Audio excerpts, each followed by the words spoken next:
What's up guys, I'm Ben from Kame. If you've seen my channel before, you probably know it from sim drifting content in Assetto Corsa. But a unique thing about my channel is I'm actually a real life drifter, and I've been doing that for many years, longer than I've been drifting in sim. And I realized I haven't shown you guys the car a whole lot recently, so I'm doing some work on it. I'm pulling the motor to do some engine repair, and I thought, let's show you guys.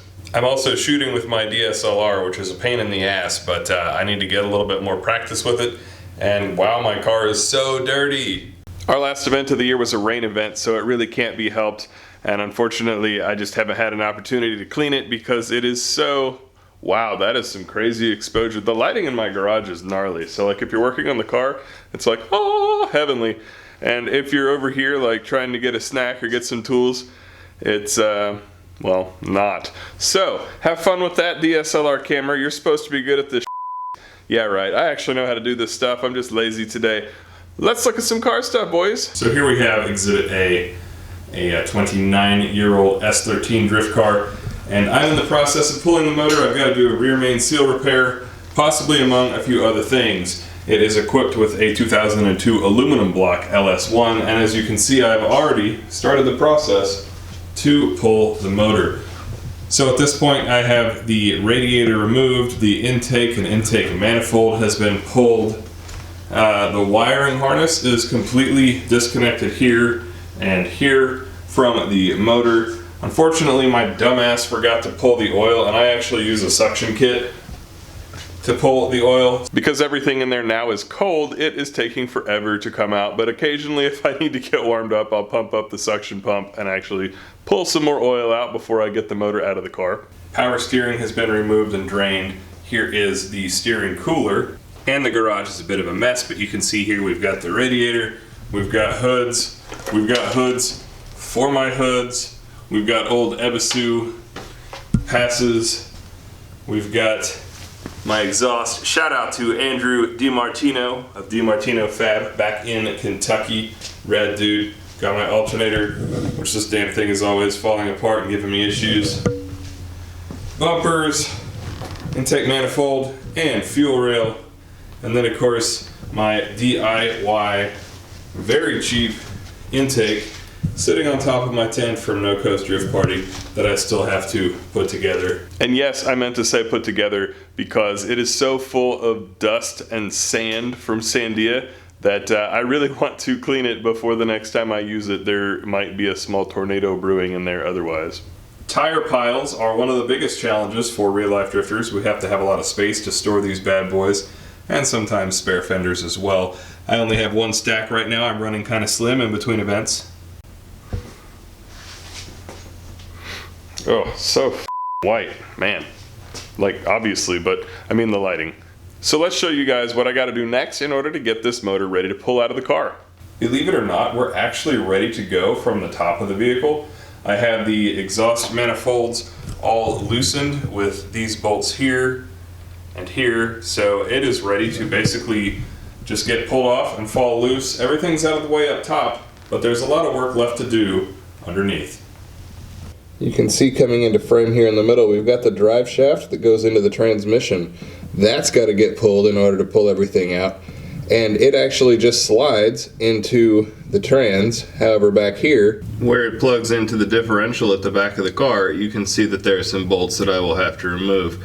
And once that is pulled, then the only thing left to deal with will be these two oil lines, which plug in here to the bottom of the oil pan. Also, you can see it is pretty dirty on the right-hand side of this vehicle, and that is because my rear main seal blew out while turning in the opposite direction, and so all of the weight shift pushed all the oil that was just flying out the back of the motor in that direction. So also I just got to give this entire thing a good scrubbing down. This also gives us a decent opportunity, oh, it's not even in focus, come on. This also gives us a decent opportunity to take a look at the steering system at work under the front of the car. You can see we've got the coilover, a modified knuckle, still stock brakes up front, and a lower control arm and tension rod combo that allows the tire to steer in deeper than a normal combo would. Oh god, it's like impossible to fit a DSLR under the car compared to my GoPro. That is a handful. Oh yes, come here, heat source. It is 20 degrees outside and not much better in here, so you know that I'm taking advantage of this little furnace that I've got. I'm really not looking forward to doing this work under the car, and that's the reason why it's the last thing on the list, because it is so cold. But that's the drift life. First up, of course, we're going to be jacking the car up. And to do that, we generally start at one of the most solid jacking points at the back of the vehicle, which is the diff carrier.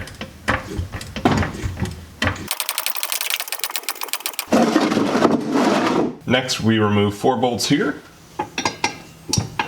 Halfway through the process, we have to rotate the drive shaft because we can't get to the top bolts, which is why we do this with the rear tires off the ground. So we just shift the car into neutral, disengage the e-brake, and then spin the tires to gain access to our second set of bolts.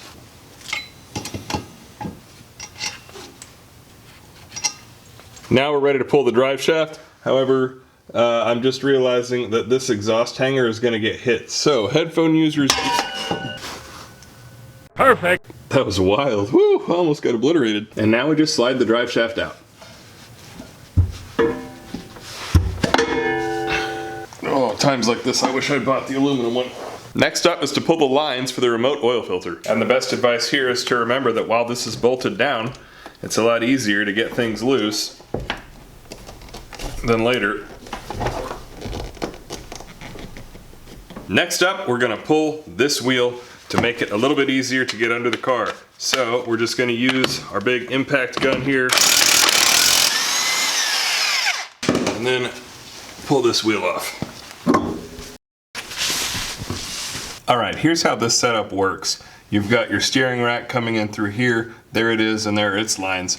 And then further back here, you've got the Sickie oil pan for my LS swap, and it uses an external oil filter because normally the filter would be right here. And I guess it would have been in the way, or the way they designed the pan, it certainly would have been in the way. The oil outputs come out here, they turn a 90 and go up into the engine bay where you saw my filter, and I now have to pull these off. One of my biggest criticisms about this Sickie kit is the fact that the way that these are, and I don't know if they could really do much about it, you have to take a wrench and modify it, which this alone is a huge pain. They should create a tool and sell it to actually fit around the two of them like this to have any hope of actually getting this thing apart. So you can't use the big end, and it's just kind of a mess. But we're gonna get this taken off here.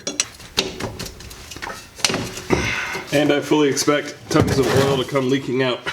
So I'm going to get prepared here and let's see what happens.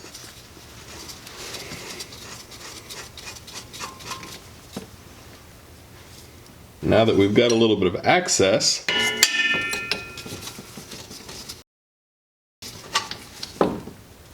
so we'll let those drain, and then I can pull them out of the way if needed. With those components removed from the underside of the car, we're now ready to take off the transmission and engine mounts, invite some friends over, and pull the drivetrain out of the car. That will give me the opportunity to check over the chassis for any unseen damage or rust that I may need to take care of, and then I can go about repairing the engine and start putting things back together so that we can hopefully get on track in the next couple of months. My channel started being all about real life drifting and the car maintenance in between, and then when I started adding the sim content, it got a lot of traction and new viewers, so welcome guys, I'm glad to have you. I really enjoyed hanging out with you guys in the comments section as well as on our Friday night live streams. Let me know what you thought of this, because I really don't know if you all are going to enjoy this sort of car work. It's not as glamorous as the driving part of it, but especially if you're interested in making that transition from being a sim drifter to doing this in real life and really shredding with your friends. And let me tell you, as great as sim is, doing it in real life is that much better. It's like going from single monitor to VR. It's so fun to do. If you decide to try this in real life, sim drifting will prepare you for the wheel handling part. It won't prepare you for this. You're going to have to tune your car. It's going to need maintenance, and when you inevitably wipe out, it's going to need repair. So there's two basic ways that you can go about it. You can go my route, which is what I recommend if you're young and have a fair amount of free time but not so much money, and that's to develop the skills to work on the cars yourself. get some manuals, start trolling forums or Facebook groups, and just absorb facts about, you know, this part works with this, here's how you fix that. And that way when you get your own car, you can start with small things like doing your own oil changes and then work your way up to doing full-on engine swaps like I've done.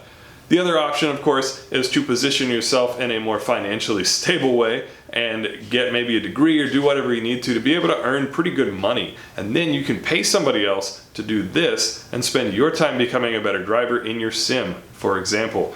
So either one is fine. You know, neither path is better than the other. Me growing up though, I didn't have a whole lot of spare money, and so when I got into cars as a youngster, I basically decided that I was going to learn to do stuff myself, and it's got the added benefit of now I can fix the daily drivers. I can buy cheaper cars and repair them for less, whereas somebody who doesn't have any mechanical skill would get taken by dealerships all the time if they had to have work done, and so they might have to pay more for newer cars. A couple different ways you could go about it. It's up to you, something to think about though. I will let you all follow along for the future steps of pulling this motor and then executing the engine repair and hopefully getting stuff back together, and we'll see a first fire up in a couple months. I may shoot those in different video styles. I'm not really sure what I want to do with that yet, but let me know what you want to see down in the comments below, as always, with real life content for the car as well as the sim drifting. So thanks for watching, guys. Have a good one. Peace.